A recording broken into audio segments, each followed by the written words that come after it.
Hi guys, so my name is Jeray and I'm a senior here at CU Denver, graduating hopefully in the fall. I love the outdoors, yoga, and video games. Today I'll be sharing my digital portfolio, which is my digital story and blog entries that I've made along the way this semester. So to start off, my digital story made me feel a little bit stuck right away. This question is something that I had never really thought about. If my phone could talk, what would it say? So it took me a little while to think about how I use my phone and what purposes I use it for. Our phones can be used for such a huge variety of things, so I think that it speaks on a person's character, what they use their phones for. Are they an influencer who makes their livelihood off of Instagram? Or are they a business guru who has everything set up on their Google Calendar? I'm just a regular person who's trying to use social media to better and enhance their life. I would say I was able to get it down and describe my digital story and what my phone could say if it could talk. I would summarize it and say that my phone sees my positivity and my productivity that I try and use it for. I think the video went pretty well and it was an interesting angle for me to think about. I enjoy seeing things from a new perspective. It was cool to think about that perspective from my phone. Another interesting thing I really enjoyed this semester was the field trips that we did, because who thinks that you're going to be doing field trips in an online class? So I think that was pretty awesome. When I first saw the words field trip, I was confused because usually that means you're going to the zoo or the nature museum or something. Where we went for our first field trip was much cooler, Natura Obscura at the Museum of Outdoor Arts. It prompted my boyfriend Donnie and I to download the guiding app at the door, which I had never done for any sort of museum experience that I'd ever had. So I was already excited. I was really excited to take a lot of pictures and see what kind of field trip I was on. I took so many selfies this day. I think it's really exciting to not only express yourself through the places that you go, but the selfies and pictures you take to remember this place. The art in Natura Obscura was beautiful and obscure. It was the perfect mix of technology and technological advancements and nature. The app showed us spirit creatures that explained the exhibit and guided us along our journey, with many beautiful poetry quotes along the way.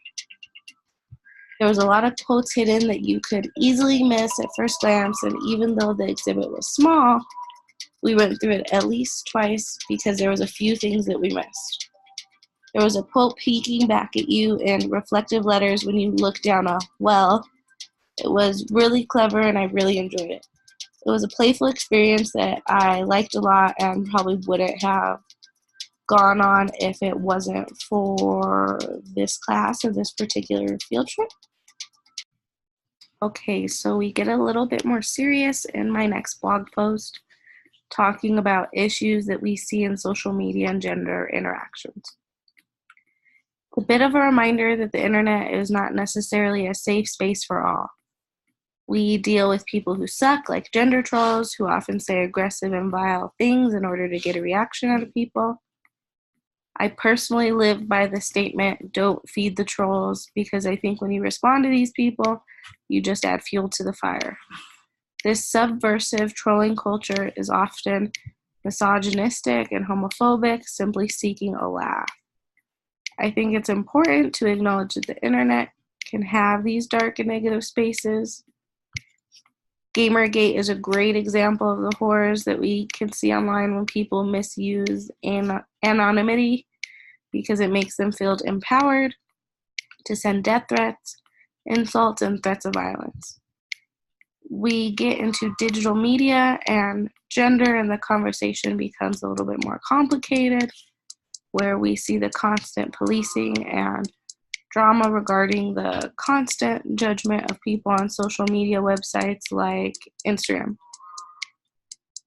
13 Reasons Why and its relevance to mental health and toxic masculinity was a particularly interesting paper to read because we could see the stark comparisons in how Hannah Baker was treated badly and objectified, and the decline of her mental health following her assault, and the failure of her counselor to validate her feelings at all. I think it brings up an important and serious conversation regarding the mental health of our youth. Are we seeking to protect it, or are we seeking to protect the systemic wrongdoings and ignorance to this perpetual rape culture that is now present in our society?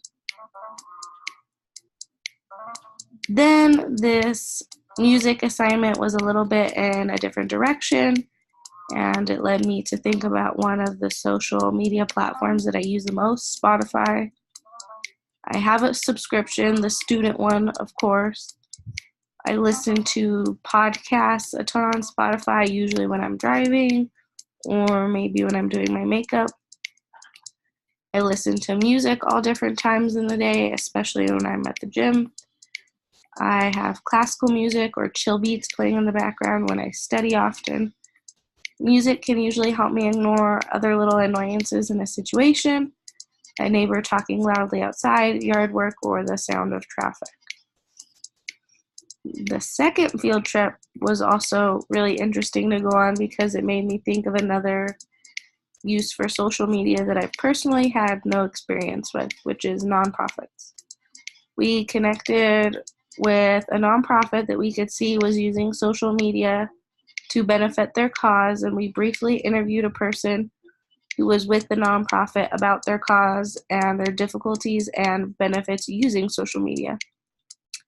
The app that I ended up interviewing for was Animal Help Now, which is a wildlife app that helps people get in contact with wildlife services for injured animals. Jill was really awesome and helped me answer a couple questions about the wildlife app Animal Help Now and explain the challenges of social media and having to get your point across in a concise manner to help get the message across to the most people. Jill uses Facebook, infographics, and more methods of communication to get her point across. Youth and Screen Time was another blog post that I really enjoyed making and learning about. I enjoyed the week's videos because it was an insight from a different generation about how wrapped up we all are in our phones and devices. I think to our parents, the fact that we're all obsessed with a mini computer is probably odd. Sometimes I stop and think that it's kind of weird that we have all this information at the touch of our fingertips. The accessibility we have now is absolutely crazy. The screenagers in the video openly admitted to being addicted to their phones, unable to live or function without it. I think that it's easy to get sucked into our phones, but we have to be conscious that we definitely can display addictive behaviors when it comes to our phones. Overall, this course made me think about social media in a more multifaceted manner. I realized that social media has so many different aspects to it, and it affects different people in different ways, both positive and negative. I think that we can all agree that social media isn't going anywhere, and we have to learn to use it to our advantage.